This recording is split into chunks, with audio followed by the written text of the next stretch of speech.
Okey, bismillahirrahmanirrahim. Assalamualaikum warahmatullahi wabarakatuh. Okey, apa khabar semua anak-anak tahun 4? Okey, insya-Allah pada hari ini, okey, kita akan teruskan sesi pembelajaran kita bagi mata pelajaran matematik tahun 4. Okey, jadinya untuk hari ini Ustazah akan ulang semula okey bagi topik instrumen pembayaran. Okay, memandangkan waktu latihan tempoh hari, ada beberapa di antara kamu yang kurang faham apakah yang dinamakan sebagai instrumen pembelajaran. Okay, so saya harap kamu semua sudah bersedia. Alright, so kita lihat dulu apakah objektif pembelajaran kita pada hari ini. Okay, di akhir pembelajaran, okay, kamu semua akan dapat yang pertama, menyebut pelbagai instrumen pembayaran dan menjelaskan penggunaan pelbagai instrumen pembayaran dalam transaksi barangan dan perkhidmatan. Okay, jelas? Alright. So, apakah yang dimaksudkan dengan instrumen pembayaran? Okay, instrumen pembayaran ni bermaksudnya macam mana? Kira macam kaedah cara awak bayar sesuatu barangan atau perkhidmatan yang awak beli. Okay, contoh awak pergi kantin. Awak bayar macam mana? Awak bayar menggunakan wang kertas. So, awak bayar secara tunai. Itu maksud instrumen pembayaran. So, minggu lepas kita dah belajar, dah sentuh sikit instrumen pembelajaran. So, awak kena ingat semula, instrumen pembelajaran instrumen pembayaran ada 8. Okey, yang pertama wang pos, okey, perbankan internet, e-dompet, kad kredit, kad prabayar, cek, tunai dan kad debit. Okey, so kalau awak jumpa soalan, okey, nyatakan instrumen pembayaran bagi situasi berikut. Contoh, membeli makanan di kantin. So, awak kena pilih salah satu yang sesuai. Jangan main masuk je. Awak kena tengok kesesuaian instrumen pembayaran. Contoh, awak pergi kat kantin. Takkan awak nak bayar pakai kad debit? Mustahil. So, biasa kita akan bayar secara tunai menggunakan wang kertas ataupun wang shilling. Okay. So, Ustazah akan terangkan ke 8 instrumen pembayaran ini. Okay. Right. So, yang pertama kita lihat dulu instrumen pembayaran secara tunai. Okay. Okay. Tunai adalah bayaran terus menggunakan wang kertas dan duit shilling. Okay. Contoh, kita boleh menggunakan duit kertas kita atau duit shilling kita ini ketika membeli makanan di kantin. Awak pergi kantin, awak beli kari pap, awak bayar menggunakan duit. So, ini adalah kategori tunai. Ataupun awak pergi pasar malam, awak beli kat pasar malam, contoh awak beli apa? Pam balik. Awak bayar tu menggunakan tunai. Okay, faham? Ikut kepada kesesuaian, alright, keadaan. Alright. So, seterusnya adalah kad debit. Okay, kad debit ni apa? Kad debit ialah bayaran melalui akaun simpanan menggunakan kad. Okay.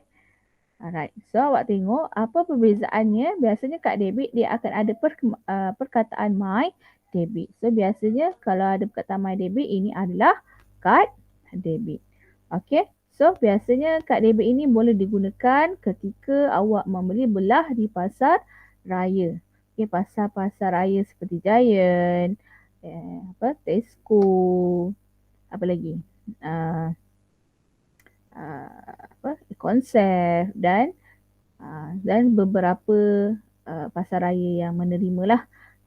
Biasanya kalau awak pergi dekat MCT Mall kan banyak kedai-kedai. Biasa kalau kedai-kedai yang dalam mall biasanya dia ada menggunakan pembayaran secara kad debit. Ataupun awak makan di restoran seperti KFC, McD, McDonald's, Pizza Hut, dan beberapa restoran yang terpilih lah.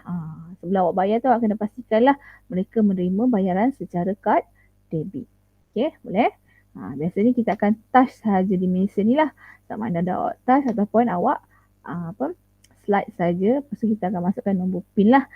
Yang mana yang hanya tahu adalah pemegang kad saja. Okey. Alright. Seterusnya kita masuk kepada kad debit. Okey, kad debit ni apa? Okey, kad debit ini adalah belanja dahulu dan bayar kemudian kepada bank dan pengeluar seperti pasar raya. So sama jugalah, dia boleh digunakan di pasar raya, juga di restoran macam KFC, McD, Pizza Hut tadilah. Dia sama juga macam kad debit tadilah. Dekat mana kad debit boleh gunakan, kad kredit juga boleh digunakan.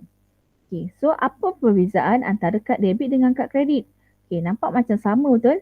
Sebab dia menggunakan kad, sama juga kena touch ataupun ni. Ada perbezaan dia. Okay, perbezaannya apa? Kalau kad debit tadi, dia adalah amount yang diterus kepada akaun bank. Okay, kad debit ni adalah hutang. Maksudnya awak beli barang, awak hutang dulu. Okay, awak beli barang, hutang, so awak akan bayar kemudian. So kad kredit ni boleh dibayar secara ansuran. Sama ada awak bayar secara, contoh awak beli perabot 1,000, awak bayar terus direct 1,000 hujung bulan awak bayar, ataupun awak bayar secara ansuran, installment. So maksudnya awak bayar dalam tempoh 5 bulan. So setiap bulan awak kena bayar 200. Dia akan bayar 200 lah. Biasanya kalau secara ansuran itu akan dikenakan faedah. Ataupun kalau awak lambat bayar, awak kena kenakan faedah oleh bank. Okay, manakala kalau kad debit, contohnya awak beli perabot 1,000, automatic amount dalam bank awak akan ditolak 1,000.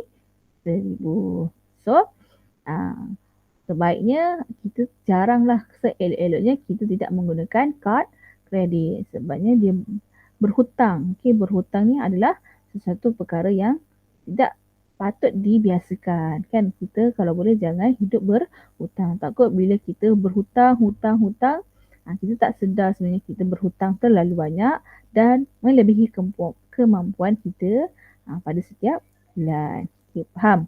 Alright. Okay, samalah macam tadi. Okay. Seterusnya adalah perbankan internet. Okay, perbankan internet ini adalah transaksi pembayaran dan perkhidmatan melalui akaun dalam talian menggunakan internet. Okay, so maksudnya dia sama juga. Kita akan menggunakan duit dalam akaun bank. Tapi kita hanya menggunakan internet. So kita boleh guna komputer ataupun guna telefon. So kita masuk sahaja kepada link bank-bank yang terpilih lah. Biasa banyak je bank yang dah guna sekarang. MyBank, CIMB Bank, Public Bank, AmBank, Bank Islam dan sebagainya lah. So kita boleh menggunakan bayar. Okay. So perbankan internet ni kita boleh guna buat apa? Kita boleh guna seperti nak bayar bil air, bil elektrik, ataupun kita nak beli barang daripada Shopee, Lazada, kan kita bayar secara online, nanti barang tinggal sampai kat rumah. Ataupun juga kita boleh beli barang atau boleh kita boleh beli makanan. Kan lapar tiba-tiba kan nak order kat Foodpanda ataupun GrabFood. So kita bayar siap-siap, makanannya akan sampai ke rumah. Okay, faham? So maksudnya kita just buka internet, type masukkan maklumat, nanti bayar. So amount dalam akaun kita akan terus ditolak. So kita tak perlu nak beratur keluarkan duit dekat bank ataupun beratur nak keluarkan duit dekat ATM. Okay, so kita tak menggunakan cash lah, kita tak menggunakan tunai. Okay, seterusnya adalah e-dompet. Okay, e-dompet adalah pembayaran tanpa tunai menggunakan aplikasi dalam peranti elektronik. Okay, e-dompet ni biasanya selalunya kita gunalah kalau kita nak bayar guna GrabPay ataupun Boost, Touch 'n Go e-wallet. Okay, so biasanya kita akan top up dalam kita punya apps ni lah. So bila nak bayar kita akan scan, nampak? Dia akan ada QR code ni kita just scan saja, so automatic bayaran ni kita akan tolak duit dalam apps tersebut lah yang kita dah top up tu lah. Biasanya cara pembayaran e-dompet ni kita boleh gunakan semasa kita nak beli barangan di pasar raya yang terpilih. Tak semua pasar raya, ada certain pasar raya yang terpilih. So kita juga boleh guna ketika nak parking kereta, bayar bil utility, tiket wayang, tiket pengembangan. Okay, semua ada apps. Banyak dah apps kat sini. Biasa kita akan guna Touch and Go e-wallet. Ataupun kalau macam Petronas, dia ada satu apps sendiri settle. So kita boleh tak perlulah pergi kaunter. Kita buka handphone, kita masuk apps dia. Okay, masukkan maklumat. Okay, terus isi minyak seperti biasa. So automatik duit ni akan ditolak lah sebab kita dah isi duit siap-siap dalam apps tersebut. Okay. Alright. Seterusnya wang pos. Okay, wang pos ni adalah mewakili wang tunai untuk dihantar kepada penerima tertentu yang dikeluarkan oleh pejabat pos. Okay, biasanya wang pos ni digunakan untuk sesuatu bayaran yang melibatkan pejabat kerajaan, okay, sekolah-sekolah ataupun yang kerajaan lah. Maksudnya kita akan pergi pejabat pos. Contoh kita nak bayar, contohlah nak bayar yuran peperiksaan ke dan sebagainya. So pergi pejabat pos, berapa nilai yang amount yang kita nak. Okay, so bayar kepada siapa, kita tulis nama je siap-siap. So bila kita boleh, kemudian dah dapat wang pos ni, kita boleh pos sahaja ke jabatan-jabatan kerajaan yang kita nak hantar lah. Sebab namanya akan dah siap. So orang lain yang tak ada kaitan dengan penerima tu, tak boleh nak tukarkan balik ke dalam wang tunai lah. Alright. So seterusnya kad prabayar. Kad prabayar ni adalah bayaran yang dibuat menggunakan wang sedia ada secara isian semula ataupun top up. Okay, contohnya kad Touch and Go. Ni nampak ni kad Touch and Go. So biasanya kita akan top up duit dalam ni. Contohnya awak pergilah, contoh awak masukkan RM30 ataupun RM100. So kita boleh guna ketika contoh kita nak menggunakan perkhidmatan LRT, KTM, bas, kita nak bayar tol ataupun mesej dan panggilan melalui telefon bimbit. So bila kita top up, contoh kad ni, bila kita lalu tol je kita akan touch kad ni. So automatik duit ditolak dan kita boleh teruskan perjalanan lah. Okay, kalau yang ni adalah kad top up lah. Contohnya yang menggunakan telefon kan. Contoh dia pakai Digi ke Maxis ke. So dia akan top up. So RM10, RM50. So barulah dia boleh gunakan untuk call orang atau message orang. Untuk pemilik data dan sebagainya. Faham? Kalau KTM sama juga. Kad Touch and Go ni nanti dia touch dekat sini baru boleh lalu palang dan sebagainya lah. Ini adalah kad prabayar. Okay. Seterusnya adalah cek. Cek adalah perintah bertulis kepada bank, okay, supaya membayar jumlah khusus yang dinyatakan. Biasanya kalau cek ni, dia dah tulis nama siap-siap. Kita nak bayar kepada siapa, berapa amount-nya. Okay, berapa amount dia. So kita contoh, bayar kepada Nur Sahidah binti Abdul Razak RM14,000. So nanti kita bagi kepada orangnya dan tuan punya nama sahaja yang boleh cashkan, boleh keluarkan, boleh maksudnya dia tunaikan duitnya lah, sama ada dia nak duit tunai, cash ataupun dia nak transfer masuk dalam account. So orang lain selain nama yang tertulis ni tak boleh keluarkan lah. So kelebihannya mudah digunakan kerana boleh digunakan untuk sebarang nilai. So berapa ringgit awak nak, awak tulis saja nilai. So awak boleh bagi je. Kan? So kita tak perlu nak sibuk nak kira duit. So selamat sebab tak perlu bawa wang tunai. Contohlah awak nak bayar yang melibatkan beribu-ribu kan. Kan kita nak buat tunai banyak-banyak kan. Kalau kena rompak ke dan sebagainya kan kita rugi. So bila cek, hanya penama sahaja yang boleh cashkan atau keluarkan duit. So, kalau orang lain jumpa, dia tak boleh sesuka hati keluarkan. Melainkan tiada nama, contohlah cek kosong kan. Tak ada nama. So tiba-tiba awak jumpa, awak tulis nama awak lah yang boleh cashkan. Okay? Faham? Alright. So, ini adalah contoh soalan yang biasa ditanya berkaitan dengan instrumen pembayaran. Okay, tengok. Contohnya, nyatakan instrumen pembayaran bagi urusan berikut. Contoh, isi minyak petrol. Okay, cara instrumen pembayaran mana yang awak boleh gunakan?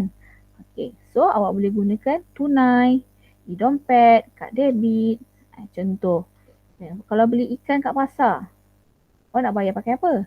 Biasanya kalau pasar, kita bayar secara tunai. Jarang pasar ada kad kredit, kad debit tu jarang lah. Okay, bayar bil, kita boleh bayar pakai apa? Kita boleh pakai tunai, boleh pergi dekat cawangan dia ataupun kita boleh bayar secara perbankan internet.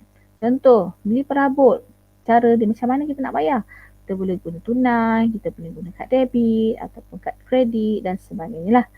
Okay, so tapi jangan biasakan jawab atau banyak pilihan, tak ada. So bila awak jawab periksa, awak hanya dibenarkan jawab satu sahaja. Contoh kalau isi minyak awak nak pakai apa? E-dompet nak tulis. Ataupun tunai, tulis tunai. E-dompet, beli pasar, tunai. So pastikan bila jawab soalan hanya satu jawapan sahaja. Okay, tak ada atau. Okay, faham? Boleh? So saya harap kamu boleh faham. Okay, so sampai di sini saja pembelajaran kita pada hari ini. So saya harap awak boleh faham apakah yang dimaksudkan dengan instrumen pembayaran. Okay, so apakah situasi atau contoh-contoh yang boleh digunakan instrumen pembayaran itu, kan? Jangan tersilap. Jangan pula awak beli makan dekat kantin awak bayar pakai kad debit. Memang tak terima lah. So awak kena pakai tunai juga. Okay? Dan tunai ni boleh biasanya kebanyakan semua boleh dibayar secara tunai. Biasanya lah. So terpulang dan ikut kesesuaian. Kalau boleh, janganlah awak buat semua tunai. So cuba cari yang selain daripada tunai yang sesuai digunakan. Boleh? Okay, so wallahualam. Kita jumpa untuk sesi pembelajaran seterusnya. Okay, kita jumpa lagi. Assalamualaikum warahmatullahi wabarakatuh.